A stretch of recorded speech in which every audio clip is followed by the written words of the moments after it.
اللهم صل على سيدنا محمد إلهي سبحانه قادر هرت إسقى أود إسكله وحبنا إسقى ما وايدان بوق قبل داس شبيلها وشعلات بدن يدبات أيار جنسي هنقط الشباب أما هنقضوا دجال بيلاد ولا قبيل إسقى سنور جيدا هاتي تي قدام بيسي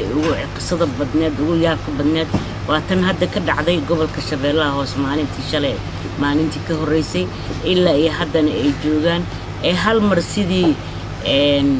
nimankii samshuutarka ka soo digayo kale ugu soo daateen oo iyagoo ay joogan ciidamadii dawladda booliis ha noqdo military ha noqdeen amisom ha ahaatee ay iyadoo xabad dhicin haddana ay si tartiiba uga soo huleeleen waayo haddii xabadii mar walba maleeshii shacab ayaa ku nool maati ayaa ku nool dad masaakiina ku nool amisom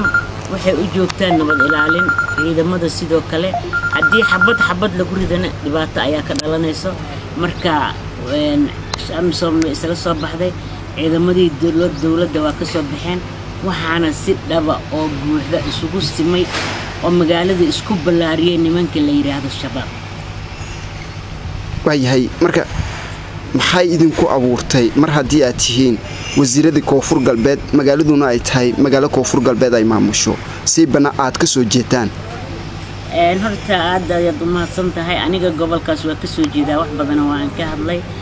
colaadan soo noqnoqotay iyo wadda gobolkaasi rigaadisay qaasna u noqotay gobolka shabeellaha hoose waxyaabo badan ayay noo dhintay annaga walwal badanayna gelisay waayo dadkii mar walba oo weliba xilliga abaarta ee jiilaalka ee aan biyo lahayn xoolahay guran yihiin dadkii xitaa waxay cunaan ay haysanin ay colaada soo noqotaa marka dhibaato iyo culays badan ayay 3 habeen iyo 3 maalmood nagu weysay kamana seexanin kamana aan hurdin baaqna waan u dirnay haddii ay dawladda gacan ka geysan karto cid alla cid gacan ka geysan karto in dadka dhulkaas laga soo barakiciyay ee loo soo saaray banaanka ee maatada iyo masaakiinta iyo waayeelada aan waxba galabsanin iyo dadkii isaga noolaa ee ku dhex shaqaysanaa intii horeba dhibaato ay ka jirtay maanta tuka culus la dul dhigay in arrintaasi dawladda dhexe iyo koonfur galbeed ay iska kaashadaan si degdegna ay uga soo saaraan ciidamada xoogga ku qabsaday gobolka shabeellaha hoose waayo waa gobol dad masaakiin ay ku nool yihiin dadkoodii colaad ragaadisay dadkoodii dhibaato ragaadisay dadkoodii problem badan ku jiro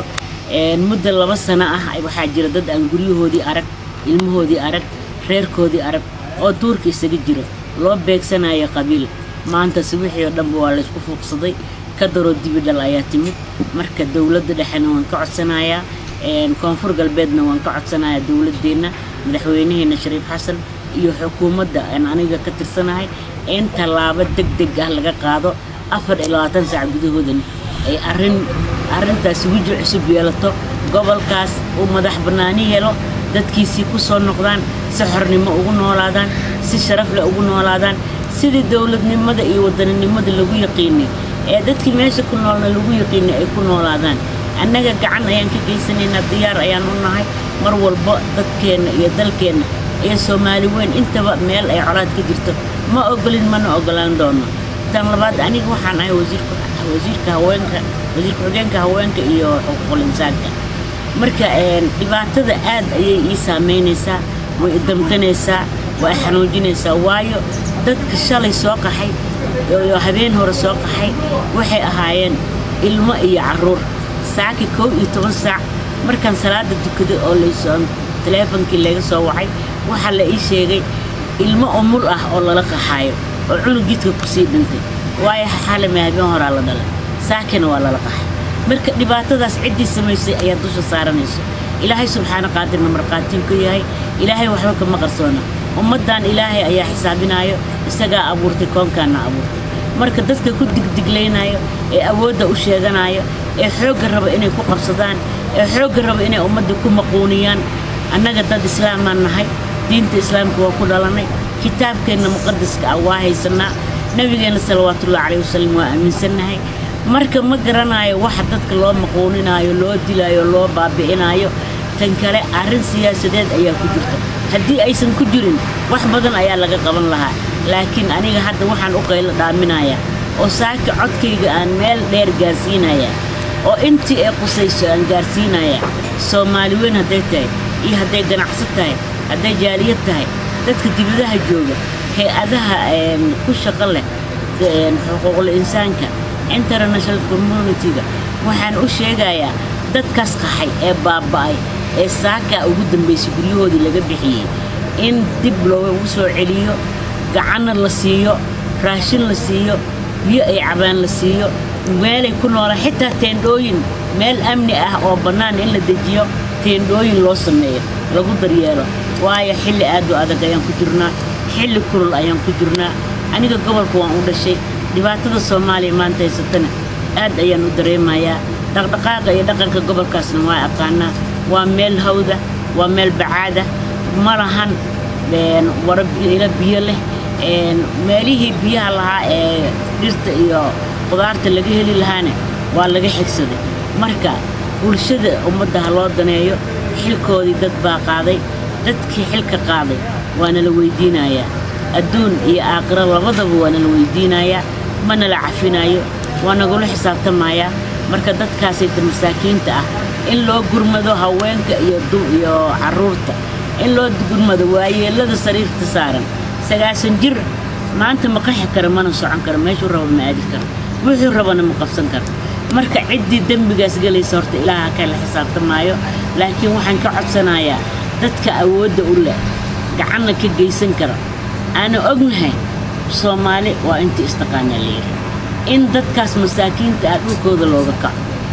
shabaab Soomaali way weyntahay hadduu dhul qabsanayo laakiin inuu dadkiina barkiciyo guryihiina la koro shabaab waa in la yiraahdo ma ku qancin anaga arintaas mana qaadan karno wax la qaatana maaha dawlad ayaan nahay dawladna dawlad kuma duuli karto labada dawlad haday gacanta isqabsadaan bayaan cad ay ka soo saaraan annaga waa ku qanacsanahay laakiin muhiimadda walba waxaan ku celcelinayaa dadka masaakiinta ee barakacay dadka masaakiinta guryahooda laga bixiyay waxaa jirta rag aan maskaxdooda taan ahayn oo dhimirkii ka tagay asoo iska socda baas lagu jeexay kuwa kale gacnaha laga xirxir xabadda markayna maqlaan way sasaayaan horay duurka u galayaan